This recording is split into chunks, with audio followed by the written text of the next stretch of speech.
14 دسمبر 1984 حضرت مولانا قاری محمد حنیف صاحب ملتانی رحمۃ اللہ علیہ مدنی مسجد ملتان میں خطاب فرما رہے ہیں۔ عنوان ہے انوار مصطفیٰ۔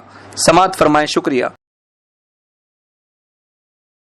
وَنَشْهَدُ أَن لَّا إِلَٰهَ إِلَّا اللَّهُ وَحْدَهُ لَا شَرِيكَ لَهُ وَنَشْهَدُ أَنَّ سَيِّدَنَا وَسَنَدَنَا وَنَبِيَّنَا وَشَفِيعَنَا وَهَادِيَنَا وَمُرْشِدَنَا وَمَوْلَانَا مُحَمَّدًا عَبْدُهُ وَرَسُولُهُ أَرْسَلَهُ بِالْحَقِّ بَشِيرًا وَنَذِيرًا صلی اللہ تعالی علیہ وعلی آلہ وأصحابہ وأزواجہ وذریاتہ وبارک وسلم تسلیما کثیرا کثیرا اما بعد فاعوذ باللہ السمیع العلیم من الشیطان الرجیم بسم اللہ الرحمن الرحیم فإن آمنوا بمثل ما آمنتم به فقد اهتدوا وَإِن تَوَلَّوْا فَإِنَّمَا هُمْ فِي شِقَاقٍ فَسَيَكْفِيكَهُمُ اللَّهُ وَهُوَ السَّمِيعُ الْعَلِيمُ صِبْغَةَ اللَّهِ وَمَنْ أَحْسَنُ مِنَ اللَّهِ صِبْغَةً وَنَحْنُ لَهُ عَابِدُونَ قُلْ أَتُحَاجُّونَنَا فِي اللَّهِ وَهُوَ رَبُّنَا وَرَبُّكُمْ وَلَنَا أَعْمَالُنَا وَلَكُمْ أَعْمَالُكُمْ وَنَحْنُ لَهُ مُخْلِصُونَ صدق اللہ مولانا العلی العظیم وبلغنا رسولہ النبی الکریم ونحن على ذلك لمن الشاہدین والشاکرین والحمد للہ رب العالمین اللهم صل على محمد وعلى آل محمد كما صليت على إبراهيم وعلى آل إبراهيم إنك حميد مجيد اللهم بارك على محمد وعلى آل محمد كما باركت على إبراهيم وعلى آل إبراهيم إنك حميد مجيد شہنشاہ کائنات مفخر موجودات سید المرسلین حضرت محمد کریم صلی اللہ علیہ وسلم کا آخری وقت وفات رسول عرض کیا تھا۔ اس ضمن میں نے یہ بات سمجھانے کی کوشش کی تھی کہ صحابہ کرام رضوان اللہ تعالی علیہ مجمعین کی جماعت کو کتنا بڑا دھچکا لگا، کتنا بڑا دکھ پہنچا، کتنی بڑی تکلیف پہنچی کہ اس ذات کو قبر میں جاتے دیکھا جس کے دیدار کے لیے سب کچھ اپنا ختم کر دیا تھا۔ اندازہ لگائیں آپ، بعد صحابی کی پسلیاں توڑ کے رکھ دی گئیں، اور جب اس کو کہا گیا کہ تھوڑا سا پانی پی لے، کہتا نہیں، جب تک میں آقا کا دیدار نہ کر لوں ایک گھونٹ پانی کا نہیں پی سکتا۔ جناب ابو بکر صدیق رضی اللہ تعالی عنہ کو اتنی مار پڑی، تیسرے روز جا کے ہوش آیا۔ امی نے اگر کہا کہ تھوڑا سا کچھ کھا لو تو کہا نہیں، پہلے شربت دیدار اور بعد میں کھانا پینا۔ بے شمار صحابہ کرام ہیں اس لیے کہتا ہوں اندازہ لگا مدینہ منورہ میں کیا حال بنا ہوگا. سارے عرب میں، مسلمانوں میں، دینداروں میں، صحابہ کرام میں خبر پھیل گئی. کالی کملی والے نے اس دنیا کو جواب دے دیا اور یہ ثابت کر دیا آدم صفی اللہ نہ رہے، موسیٰ کلیم اللہ نہ رہے، اور ہم کیا رہیں گے جب رسول خدا نہ رہے. جب دنیا انہوں نے چھوڑ دی تو کون ہے جو یہاں بیٹھا رہے گا؟ سیدنا فاروق اعظم رضی اللہ تعالیٰ عنہ جیسے بہادر کی عقل ماری گئی، فرمانے لگے جو یوں کہے گا میرے نبی فوت ہو گئے میں اس کی گردن اتار ماروں گا. میرا نبی فوت نہیں ہو سکتا، میرا نبی دنیا سے نہیں جا سکتا، میرا نبی ہمیشہ ہمیشہ کے لیے رہے گا. لیکن جناب ابو بکر صدیق نے قرآن کریم کی آیت سنا کر کے سمجھایا، فرمایا وما محمد اللہ رسول قد خلت من قبلہ الرسل.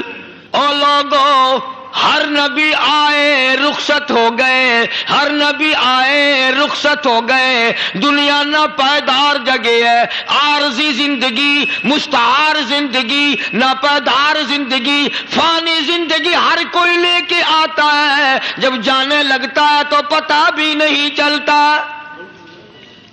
اس لیے مجذوب کہتا کہ سونے چاندی کی چمک بس دیکھنے کی بات ہے، سونے چاندی کی چمک بس دیکھنے کی بات ہے، اور 4 دن کی چاندنی پھر اندھیری رات ہے، قبر میں ہمیشہ اندھیرا رہے گا. صحابہ اکرام نے وہ صدمہ دیکھا، وہ پریشانی دیکھی، کائنات میں کسی نے نہیں دیکھی. کسی نے بیوی کے مرنے کا صدمہ اٹھایا ہوگا، کسی نے جوان بیٹے کی موت کا صدمہ دیکھا ہوگا، کسی نے امی کے مرنے کا صدمہ دیکھا ہوگا، کسی نے ابا کے مرنے کا صدمہ دیکھا ہوگا. خدا کی قسم بلال سے جا کے پوچھو جب کالی کملی والے کا تجھے دیدار نہ ملا تیرا کیا حال بنا.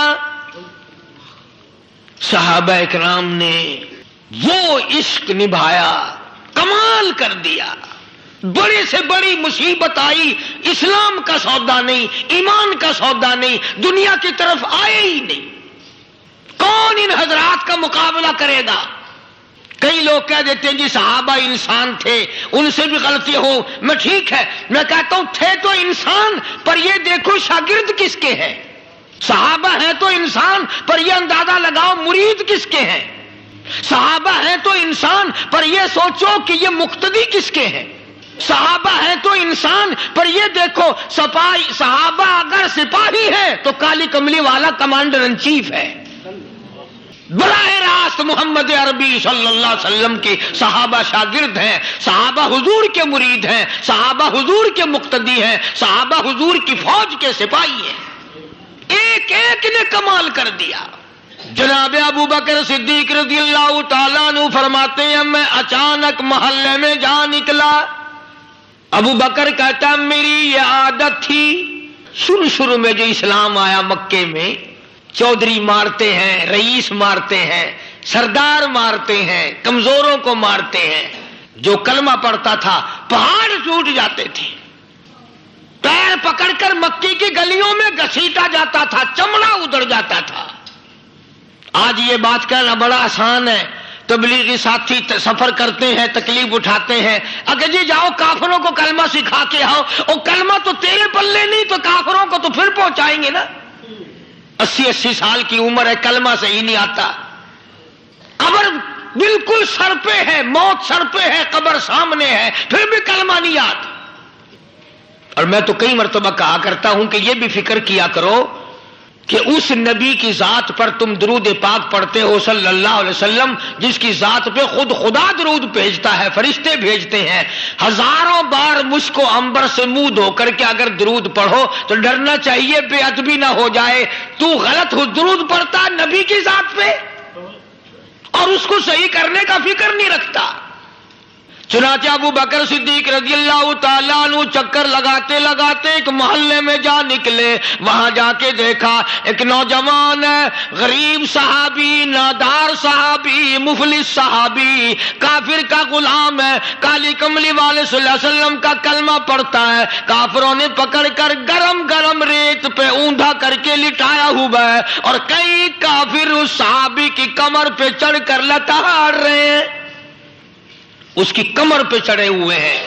جناب ابو بکر صدیق رضی اللہ تعالیٰ عنہ فرماتے ہیں میں نے دور سے دیکھا، میں سمجھ گیا کوئی غریب آدمی ہے. جب میں قریب گیا فرماتے ہیں میری آنکھ نے دیکھا ابو فقیہ صحابی میں نے پہچان لیا. کئی آدمیوں کے لتاڑنے کی وجہ سے، کئی آدمیوں کی کمر پہ چڑھ جانے کی وجہ سے ابو بکر کہتا ہے اتنی لمبی ابو فقیہ کی زبان باہر نکل آئی، منہ سے زبان باہر لٹکی ہوئی ہے، مار رہے ہیں کافر.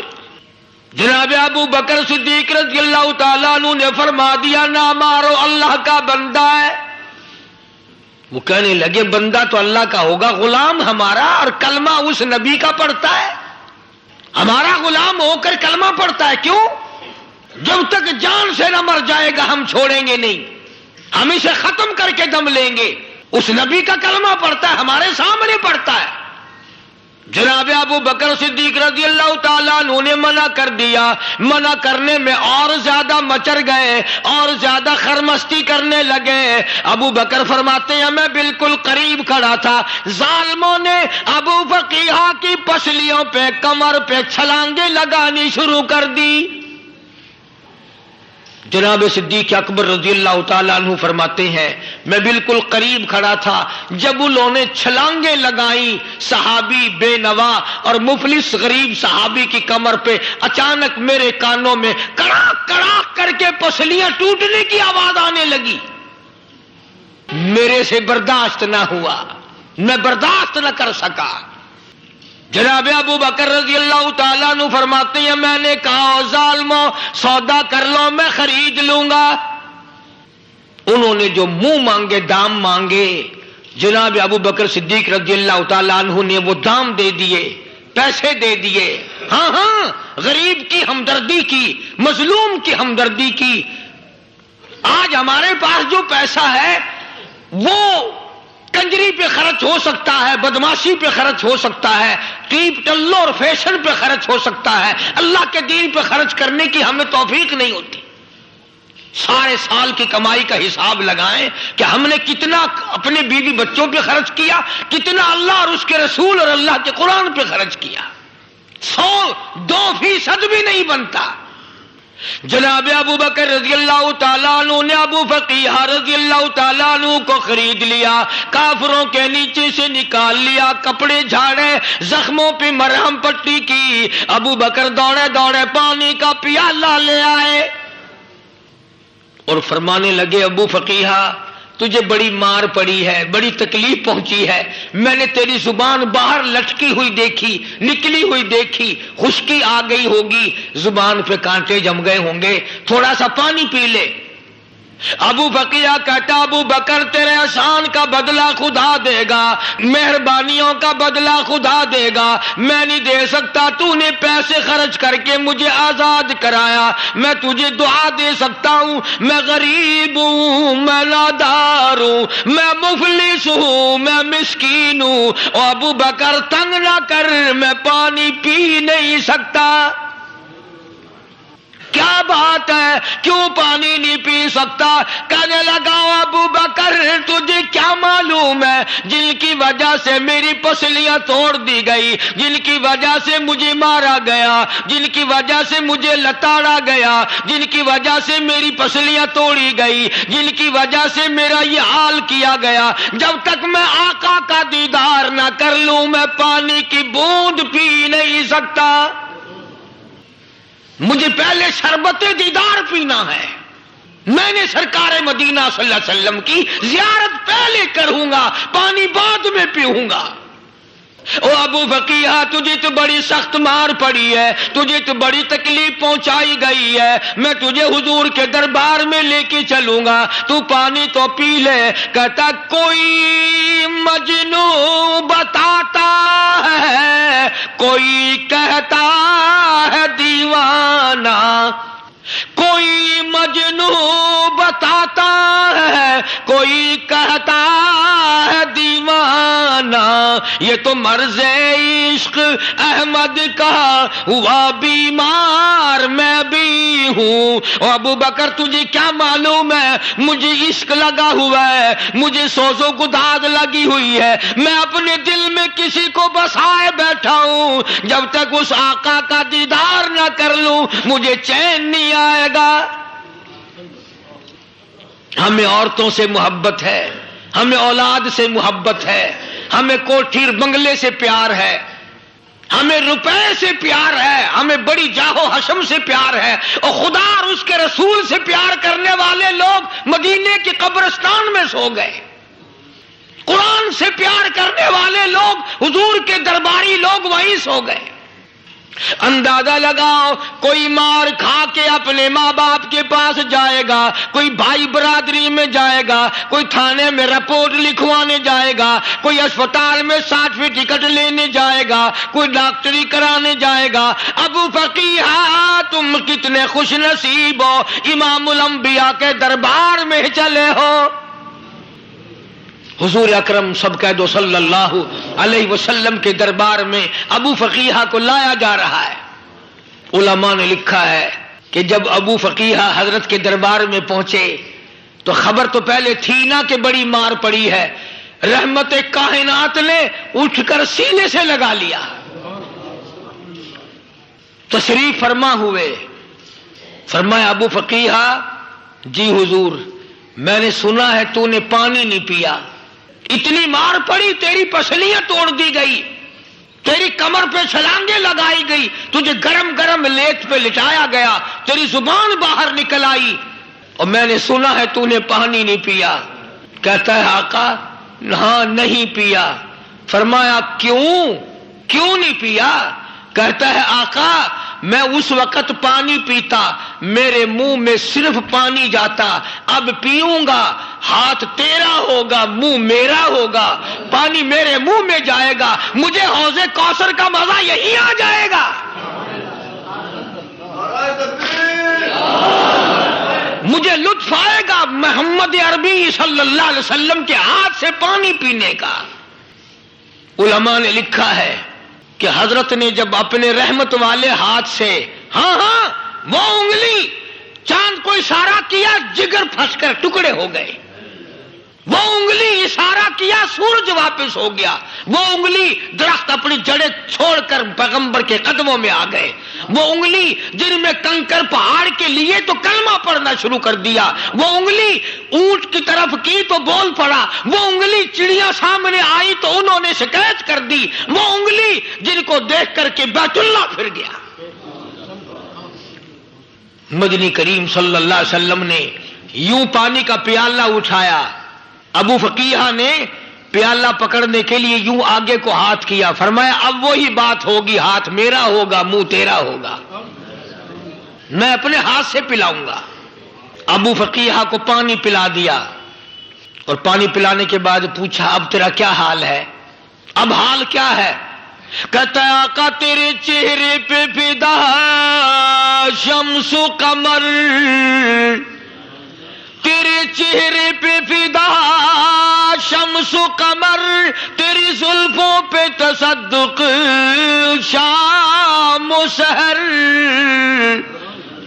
تیرے چہرے پہ فدا شمس و قمر، تیری زلفوں پہ تصدق شام و سحر، رخسار پہ ٹھہرے کس کی نظر، تیری بانکیں ادا کا کیا کہنا، او کالی کملی والے تیری زیارت ہوئی سارے دکھ بھول گیا۔ میرے سارے غم ٹل گئے، میرے سارے دکھ دور ہو گئے، میری ساری پریشانی دور ہو گئی، اور میں تو اب مزے میں ہوں۔ جناب ابو بکر صدیق رضی اللہ تعالیٰ عنہ نے مال خرچ کیا، صحابہ کرام کی جانیں بچائیں۔ قیامت کا دن ہوگا، ساری کائنات کی پیشی ہوگی، اللہ پاک پوچھے گا تو دنیا میں کیا کرتا تھا؟ کوئی کہے گا میں کھیتی باڑی کرتا تھا، کوئی کہے گا میں دفتر میں نوکر تھا، کوئی کہے گا میری دکان تھی، کوئی کہے گا میں یہ کمائی کرتا تھا، کوئی کہے گا میں یہ کمائی کرتا تھا۔ آئے گی باری ابو بکر کی، اللہ پاک پوچھے گا دنیا سے کیا لایا؟ ابو بقیہ، حضرت بلال، حضرت نادیہ، حضرت زنیرہ اور کتنے صحابہ کرام کی جماعت کو پکڑ کر اللہ کے عدالت میں کھڑا کر کے ابو بکر کہے گا الہی صدیق کی کمائی تیرے سامنے موجود ہے۔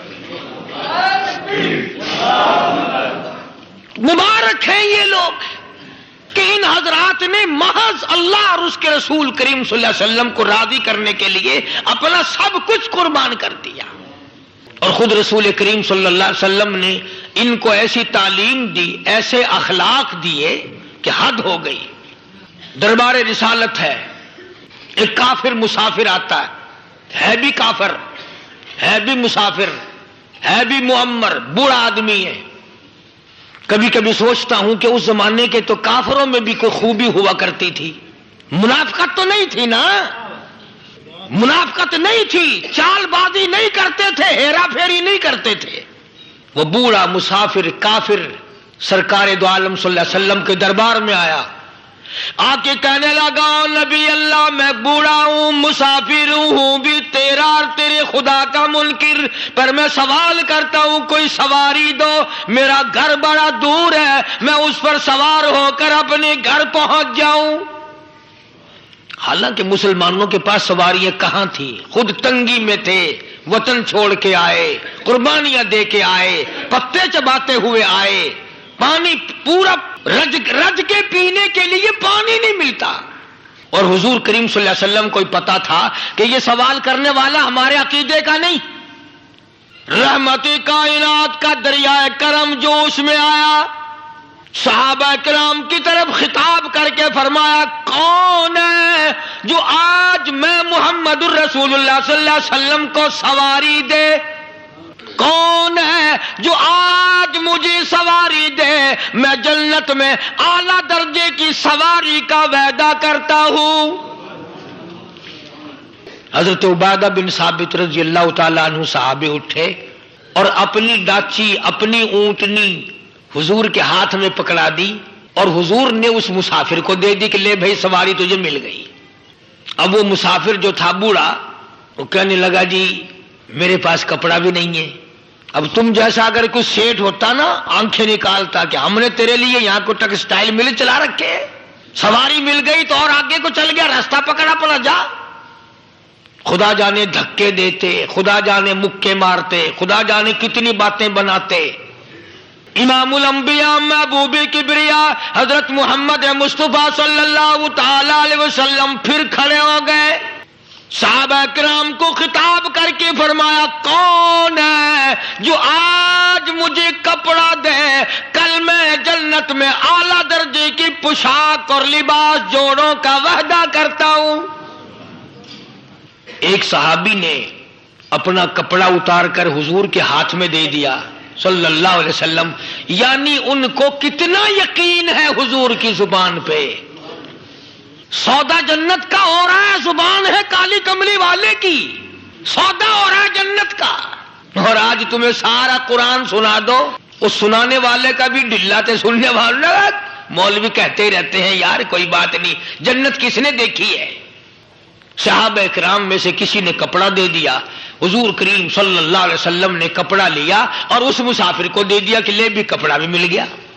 ہے بھی کافر، اپنے عقیدے کا نہیں، اپنے قبیلے کا نہیں، اپنے خاندان کا نہیں۔ اب وہ کہنے لگا کہ نبی اللہ مجھے بھوک بھی لگی ہے، میں نے روٹی بھی کھانی ہے۔ مدنی کریم صلی اللہ تعالی علیہ وسلم پھر کھڑے ہو گئے اور صحابہ کرام کو خطاب کر کے فرمایا کون ہے جو مجھے آج کھانا دے، روٹی دے، کل میں جنت میں اعلیٰ درجے کے کھانے کا وعدہ کرتا ہوں۔ اس سوال کا جواب پورے مجمع میں سے نہ ملا. یوں لکھا علماء نے 300 صحابہ کا مجمع بیٹھا ہوا تھا.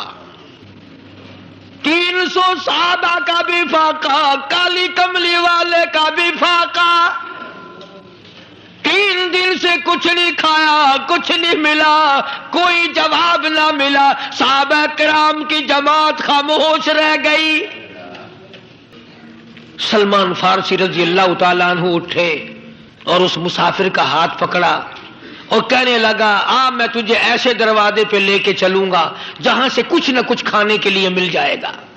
آیا ہے سلمان فارسی مسافر کو لے کر خاتون جنت سیدہ فاطمہ الزہرا رضی اللہ تعالیٰ عنہا کے دروازے پہ, اور آواز لگائی, یا اہل بیت رسول اللہ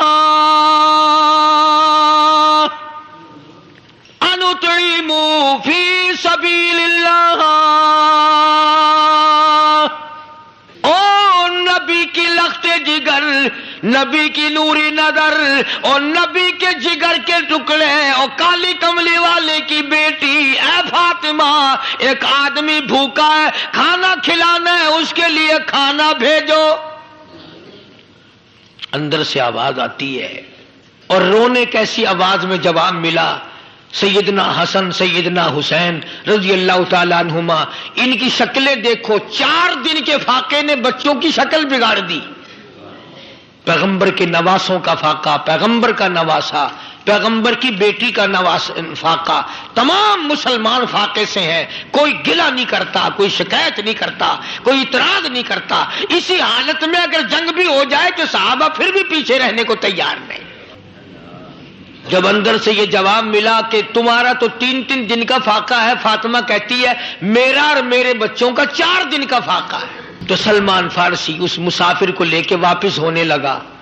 اندر سے آواز آتی ہے, خالی نہ جاؤ, میرے سر کی چادر لے جاؤ, یہ لے جا کر یہودی کے پاس گروی رکھ دو, گہنا رکھ دو, غلہ لے آؤ, میں پیس پکا کے کھلا کے بھیجوں گی. کہاں آج ایسے سخی عورت ہیں, کہاں ایسے سخی مرد ہیں. مسافر کو کون کھلائے, دین پر خرچ کون کرے. کسی طالب علموں کو, آپ میں سے اکثریت ایسے لوگوں کی ہے جنہوں نے ساری عمر میں, سارے سال میں کبھی ایک قرآن پڑھنے والے طالب علم کو روٹی نہیں کھلائی ہوگی, اور پھر یہ کبھی نہیں سوچا کہ میں آخر کما رہا ہوں تو کیا کر رہا ہوں. بس شیطان یوں کہہ دیتا ہے یہ تو بڑے بڑے امیروں کا کام ہے, تو غریب آدمی ہے, تیرے بس کا یہ کہاں کام ہے. یہ تو بڑے بڑے امیروں کا کام ہے طالب علموں کو, مسافروں کو کھانا کھلانا.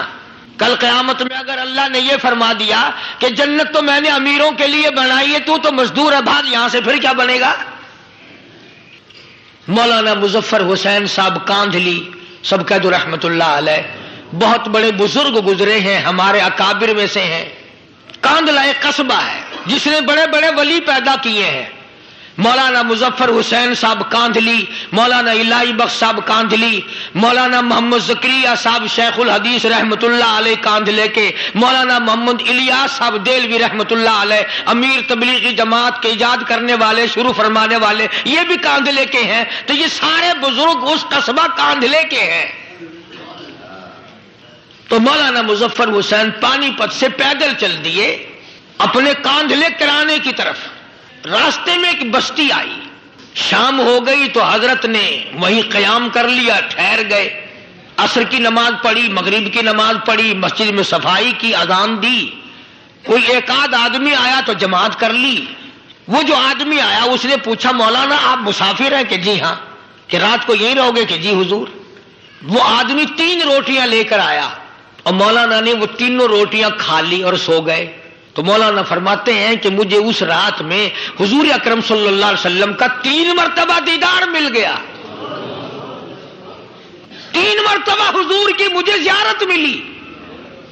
مولانا فرماتے ہیں میں تو اگلے دن بھی وہاں ٹھہر گیا کہ یہ جگہ چھوڑنے کی ہے, جہاں اتنی بڑی دولت ملے یہاں تو ساری عمر پڑا رہے آدمی. تو حضرت فرماتے ہیں کہ اگلے دن وہی مسافر, مولانا مسافر ہیں اور وہی آدمی ہے, 2 روٹیاں لے کر آیا. اور مولانا فرماتے میں نے 2 روٹیاں کھا لی تو اس رات کو مجھے 2 مرتبہ حضور صلی اللہ علیہ وسلم کا دیدار ملا. نہ تیسرے دن بھی وہی ٹھہر گیا. تیسرے دن شام کو وہی آدمی 1 روٹی لے کر آیا اور میں نے وہ روٹی کھا لی تو اس رات کو حضور کریم صلی اللہ علیہ وسلم کی 1 مرتبہ زیارت ہوئی, 1 مرتبہ دیدار ملا. تو مولانا فرماتے ہیں میری سمجھ میں یہ بات بیٹھ گئی کہ یہ نہ تو جگہ کی برکت نہ بستی کی برکت, یہ تو اس کی روٹیوں کی برکت ہے.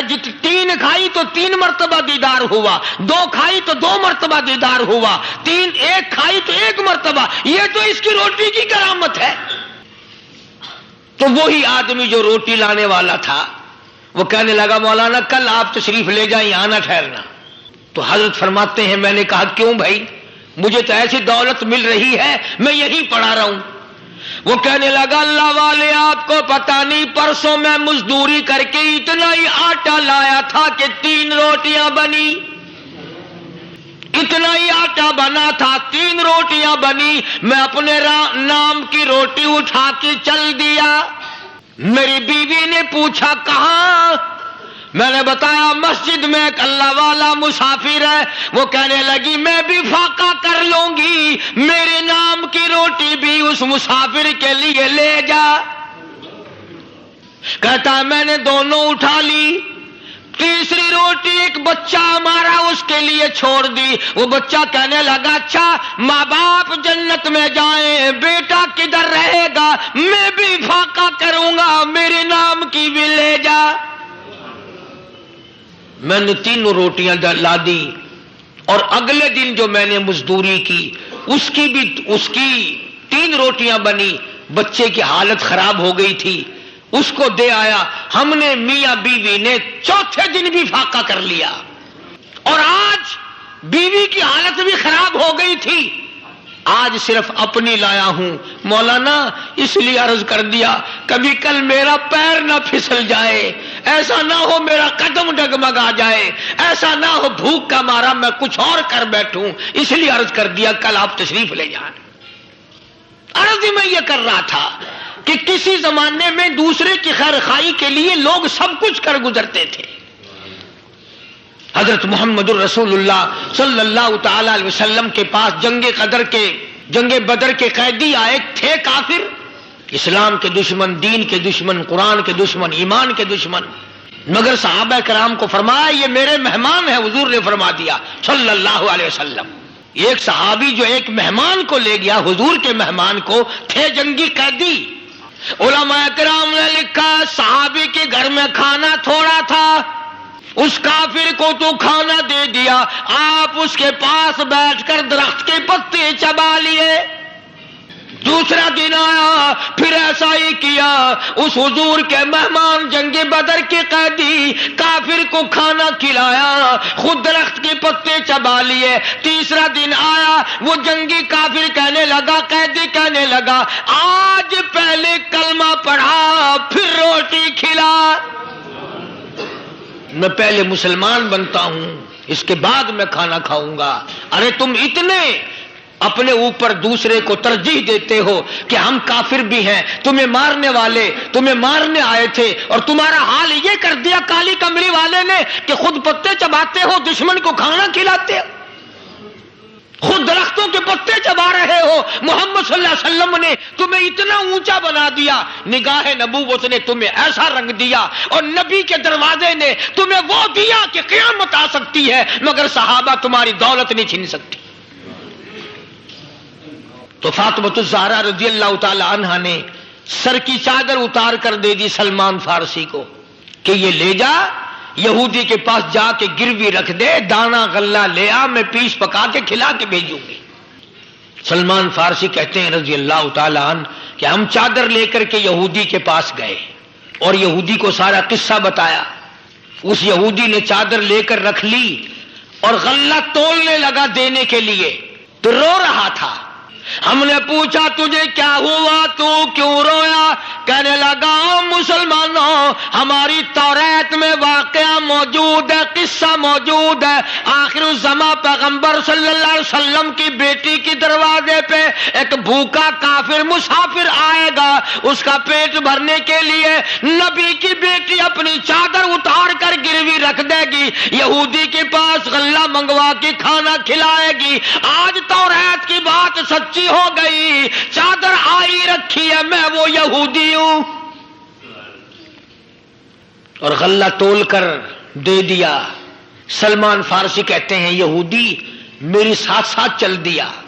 خاتون جنت سیدہ فاطمہ الزہرا رضی اللہ تعالی عنہا کے دروازے پہ آیا، اور جب ہم نے غلہ دے دیا، چادر بھی اندر یہودی نے پہنچا دی کہ میں چادر بھی واپس دینے آیا ہوں، اور سلمان کو کہنے لگا اب دیر نہ لگا، دیر نہ کر، کیوں؟ میری توریت نے تصدیق کر دی کہ یہ نبی برحق ہے، اب ایسا نہ ہو میرا دم نکل جائے، میں کفر پہ مر جاؤں، جلدی کر، مجھے سرکار کے دربار میں لے چل، میں مسلمان بنتا ہوں۔ اور اسی کو جا کے کہنے لگا تیری صورت، تیری سیرت، تیرا نقشہ، تیرا جلوہ، تیری صورت، تیری سیرت، تیرا نقشہ، تیرا جلوہ، تبسم گفتگو بندہ نوازی، خندہ پیشانی، او کالی کملی والے میرا دل ہو، تیرا گھر ہو، تیرا در ہو، میرا سر ہو، تمنا مختصر سی ہے مگر تمہید طولانی۔ یہودی نے ضد نہیں کی۔ آج کا مسلمان کہلانے والا ضد کرتا ہے، ضد میں مارا جاتا ہے، ہائے ہم یوں ہیں، یہ یوں ہے۔ وہ یہودی اچھا نکلا، ذرا سی بات اس کے سامنے آئی فوراً سمجھ گیا، سرکار کے دربار میں جا کر غلامی قبول کر لی۔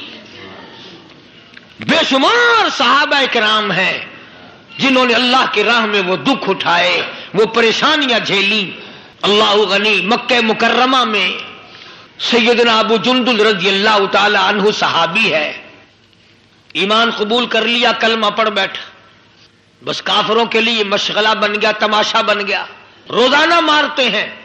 اندازہ لگاؤ مسلمانوں، ملتان کے رہنے والوں، سارا مکہ مارنے والا ایک ابو جندل مار کھانے والا۔ لڑکے مارتے ہیں، جوان مارتے ہیں، بوڑھے مارتے ہیں، پیر پکڑ کر مکے کی گلیوں میں گھسیٹے گھسیٹے پھرتے ہیں۔ رحمت کائنات حضرت محمد الرسول اللہ صلی اللہ تعالی علیہ وسلم عمرے کے لیے تشریف لائے ہیں، کفار مکہ نے روک دیے۔ حدیبیہ میں مکے سے 6 میل پر حضور صلی اللہ علیہ وسلم تشریف فرما ہے، صحابہ کرام کی فوج ہے، لشکر ہے، سرکار دو عالم ہے صلی اللہ علیہ وسلم۔ ذرا توجہ کرنا، کلیجے پہ ہاتھ رکھ کے ابو جندل کے پیروں میں بیڑیاں ڈال رکھی ہیں، چلا نہ جائے، مدینے نہ بھاگ جائے، کھسک نہ جائے، نکل نہ جائے۔ ابو جندل یہ آس لگا کر، یہ آرزو لگا کر مدینے کی طرف چلا جاؤں گا، مسلمان قریب آئے ہوئے ان میں شامل ہو جاؤں گا، میں بھی آزادی سے نماز پڑھوں گا، کالی کملی والے کا دیدار کیا کروں گا، میرے مصیبتوں کے دن ختم ہو جائیں گے، میری تکلیف کے دن ختم ہو جائیں گے، میری مصیبتیں ٹل جائیں گی۔ گرتا پڑتا پہاڑوں کے اوپر سے چڑھتا اترتا بڑی مشکل سے حضور کے دربار میں پہنچا، حضور صلی اللہ علیہ وسلم سے ملا ہے۔ یہ اس وقت گیا جبکہ مغیرہ ابن شعبہ رضی اللہ تعالی عنہ اس وقت تک ایمان نہیں لائے تھے، کفار مکہ کی طرف سے سفیر بن کر حضور کے ساتھ بات کر رہے ہیں۔ معاہدہ پہلے طے ہو گیا، کالی کملی والے کے درمیان اور مکے کے کافروں کے درمیان معاہدہ پہلے طے ہو گیا کہ آئندہ جو مسلمان ہوگا وہ واپس کر دیا جائے گا، کفار کو دے دیا جائے گا، یہ طے ہو گیا۔ ابو جندل آ گیا، اس طے ہونے کے بعد پہنچا حضرت کے دربار میں۔ آپ نے ان کافروں کو یہ بھی فرمایا بھئی ابھی تو لکھا بھی نہیں گیا، انہوں نے کہا نہیں جی نہیں، ابھی دیکھیں گے نبی کی زبان کیسی ہے، پورا کرتے ہو یہ بیچ میں چھوڑتے ہو۔ اور حضور نے یہ بھی فرمایا ایک آدمی مجھے مانگا ہوا دے دو. نے کہا نہیں جی نہیں, کیسے چھوڑ دیں گے, ابھی تو پتہ چلے گا آپ کی زبان کا. سارا جہان کہتا ہے کہ نبی کبھی جھوٹ نہیں بولتا, ابھی معلوم ہو جائے گا. اور یہ ابو جندل جو صحابی ہے یہ مغیرہ ابن شعبہ کا بھتیجا ہے, وہ چچا ہے جو کافروں کی طرف سے بات کرنے آیا بیٹھا ہے. اندازہ لگاؤ مسلمانوں ابو جندل کی کلیجے پہ کیا بیتی ہوگی. حضور کے سامنے مغیرہ ابن شعبہ نے کھڑے ہو کر اس کے منہ پہ تماچے مارے اور گھسیٹ کر مکے واپس لانے لگے. کل ہم تجھے نہیں چھوڑیں گے. اندازہ لگاؤ ابو جندل کو پتہ نہیں ہے کہ مجھے شام کوئی اور کتنا ماریں گے اب, اور کتنے دکھ دیں گے, کتنا عذاب دیں گے, کتنا پریشان کریں گے. ابو جندل کو سارا پتہ ہے. چچا اور دوسرے کافریوں گھسیٹ کر لے جا رہے ہیں, کھینچ کر لے جا رہے ہیں, اور مڑ مڑ کے یوں حضور کی طرف دیکھتا جاتا ہے.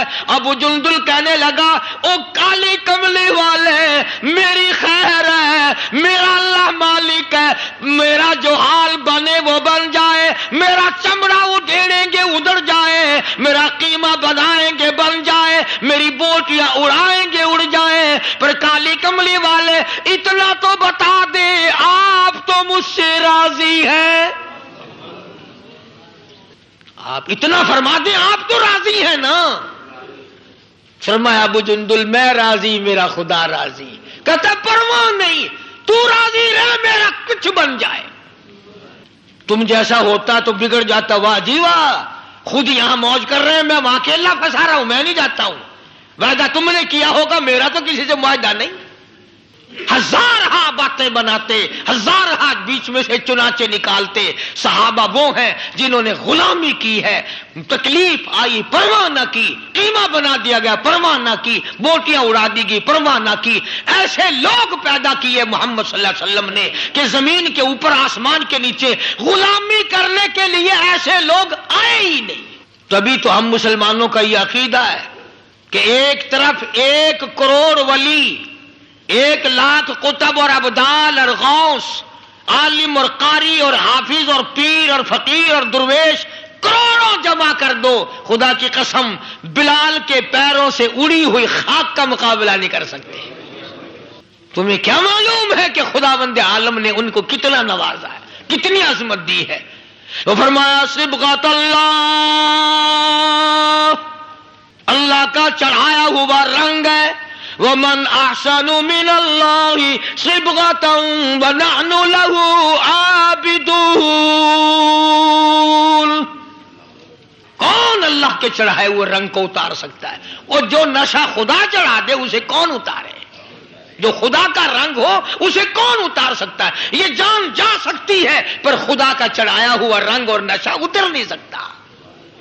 قرآن گواہ ہے, مصطفیٰ کریم کا فرمان گواہ ہے, یہ زمین و آسمان گواہ ہے کہ محمد صلی اللہ علیہ وسلم کے غلاموں نے اتنی اطاعت کی, اتنی فرما برداری کی کہ حد کر دی, دنیا اس کی مثال نہیں قائم کر سکتی. مسجد میں جماعت آئی ہوئی ہے, اس کا قیام صبح تک رہے گا. علاقے کے دوستوں کو, لوگوں کو چاہیے کہ وہ جتنا وقت بھی ان کے ساتھ خرچ کر سکیں اس سے گریز نہ کرو. نہ جانے قبر کے جانے میں 1 دن ہے یا مہینہ ہے یا سال ہے. اس زندگی میں سے اگر 2-4 گھنٹے اللہ کی راہ میں لگ گئے تو بہت ممکن ہے کہ یہی گھڑیاں نجات کے لیے ذریعہ بن جائیں. اللہ تبارک و تعالی مجھے اور آپ کو عمل کی توفیق عطا فرمائے. باقی ایک بات اور مجھے عرض کرنی ہے. آج چونکہ وہ 19 تاریخ قریب آ گئی, 22 سن 46 میں جب الیکشن ہوا تو ہمارے بڑوں نے اس وقت بھی اسلام کے نام پر ووٹ دیا اور وطن سے بے وطن ہوئے, اجڑے, اور آج تک صحیح معنوں میں سیٹ نہیں ہوئے. جس نے بھی اسلام کا نام لیا ہم تو اس کے ساتھ لگے اور لگنا چاہیے. چنانچہ صدر مملکت صدر محمد ضیاء الحق نے اسلام کا نام لیا ہے, اسلام کا وعدہ فرمایا ہے, محمدی نظام کا وعدہ فرمایا ہے. تھوڑی دیر کے لیے اگر وہ نہیں کرے گا تو ہمارا کیا لے گا؟ وہ اپنا بگاڑے گا, ہمارا تو بنتا ہے نا. ہم سب کو مل کر بڑی کوشش کے ساتھ اسلام کے حق میں اور ہاں کے ووٹ ڈالنے چاہیے. شاید تم میں سے کچھ لوگ یہ سوچ رہے ہوں گے کہ شاید کوئی رات آیا ہوگا, کوئی قاری حنیف کو پیسے ویسے پکڑا گیا ہوگا. میں تو ایسی حیثیت کا آدمی ہوں کہ صدر ضیاء الحق سے لے کر کمیٹی کے بھنگی تک میری کسی سے یاری ہی نہیں. مجھے سب جانتے ہیں، میں کسی کو نہیں پہچانتا ہوں. میں ان کی غلامی کیوں کروں؟ میں اس کی نہ کروں جو ان کو بھی کھلاتا ہے اور پلاتا ہے. میں تو رات کو بھی دن کو بھی اسی کے دربار میں جھولی پھیلاتا ہوں، اسی کا بندہ ہوں، اسی کا محتاج ہوں، اسی کے دروازے کا فقیر ہوں. باقی بہرحال اسلام کا نام لیا ہے اور ہمیں امید ہے. نماز پڑھتا ہے. قائد اعظم محمد علی جناح سے لے کر آج تک ایسا صدر بادشاہ کوئی آیا ہی نہیں پاکستان کا جو نمازی ہو. دوسرے نمبر پر شراب نہیں پیتا، تیسرے نمبر پر کنجریوں سے بدماشی نہیں کرتا. اور حضرت عمر تمہارے لیے قبر سے نکال کے کہاں سے لا کے دیں ہم؟ رہی بات یہ کہ رشوت بہت ہے، گنڈا گردی بہت ہے، بھئی وہ ہم کر رہے ہیں نا، یہ آگے مشینری کر رہی ہے، ضیاء الحق تو نہیں کرتا نا. تو اس لیے اللہ تبارک و تعالی توفیق دے اس کو بھی، ہم مسلمانوں کو بھی، ہماری اولاد کو بھی، کہ ہم مرتے وقت حضور صلی اللہ علیہ وسلم کے مکمل غلام بن کے مریں، حضور کے لائے ہوئے دستور کے غلام بن کے مریں، اسلام کے مطابق ہمارا دفن کفن ہو اور اسلام کے مطابق ہماری زندگی بسر ہو. لہذا آپ حضرات کوشش کر کے ووٹ ڈالنے کے لیے جانا. ہماری ایک عادت ہے کہ جب تک آپس میں قریب کا کوئی مقابلے میں نہ کھڑا ہو اس وقت تک نہیں جاتے. اب مقابلے میں تو کوئی کھڑا نہیں، جو تمہارے لیے کاریں لے کر آئے گا، ٹانگے لے کر آئے گا، اور پرانی بڈھی جنازے جو ہوں گے انہیں بھی کھینچ کے لے جائے گا بھی ایک ووٹ سے نہ رہ جائے. وہ قصہ تو اب ہے نہیں. تم کوئی بھی نہ جاؤ، کوئی بھی نہ جاؤ، انشاءاللہ پھر بھی صدر ضیاء الحق صدر ہے. کوئی بھی نہ جانا، سارے گھر بیٹھ کے چائے پیتے رہنا، صدر ضیاء الحق پھر بھی صدر ہے. تو تم اپنا کالا منہ کیوں کرتے ہو گھر بیٹھے بھائی؟ اس لیے اسلام کا نام، ہم صدر ضیاء الحق کو ووٹ نہیں دیتے. ہم تو جو اسلام کا نام لے گا ہم تو اس کی غلامی کریں گے، جو محمدی نظام کا نام لے گا ہم تو اس کی غلامی کریں گے. اللہ تعالیٰ سارے ملک کی حفاظت فرمائے اور عالم اسلام کی حفاظت فرمائے. وآخر دعوانا الحمدللہ رب العالمین. اللہم صلی وسلم وبارک علی سیدنا و مولانا محمد النبی الامی الہاشمی وعلی آلہ واصحابہ برۃ الکرام. یا اللہ سب بیماروں کو شفا عطا فرما. یہ سلیمان ہے حاجی، اس کا بھتیجا بیچارہ جل گیا، بہت بدن سڑ گیا ہے اسپتال میں، اللہ تعالیٰ سے کاملہ عطا فرمائے. عبید اللہ میرا ایک بچے کی طرح سے ہے، اللہ تعالیٰ اس کے والدین کی پریشانیوں کو دور فرمائے، ان کے گھریلو مسئلے کو دور فرمائے. یہ عبد الرحمان ہے، اس کی والدہ کی طبیعت ذرا ٹھیک نہیں، اللہ تعالیٰ حجن کی طبیعت کو صحیح فرمائے. ایک دوست یعقوب ہے وہ بھی بیمار ہے، اس کے لیے ساتھی ہے محمد یعقوب بیمار ہے، اللہ پاک سارے بیماروں کو شفا عطا فرما. عبد الرحمان کی والدہ حاجن کو، سارے گھر کو طبیعت ہو، اللہ پاک فضل فرمائے، ہم سب کو صحت کاملہ عطا فرمائے. وہ قاری عبد الاول نے کئی جمعوں سے آ رہا، دیکھو اذان کا مزہ نہیں آتا، اللہ تعالیٰ صحت کاملہ عطا فرمائے اسے بھی اور اس کے بچوں کو بھی. اللہ تعالیٰ ہم سب مریضوں کو شفا عطا فرما، سب کی بیماریوں کو دور فرما، پریشانیوں کو دور فرما.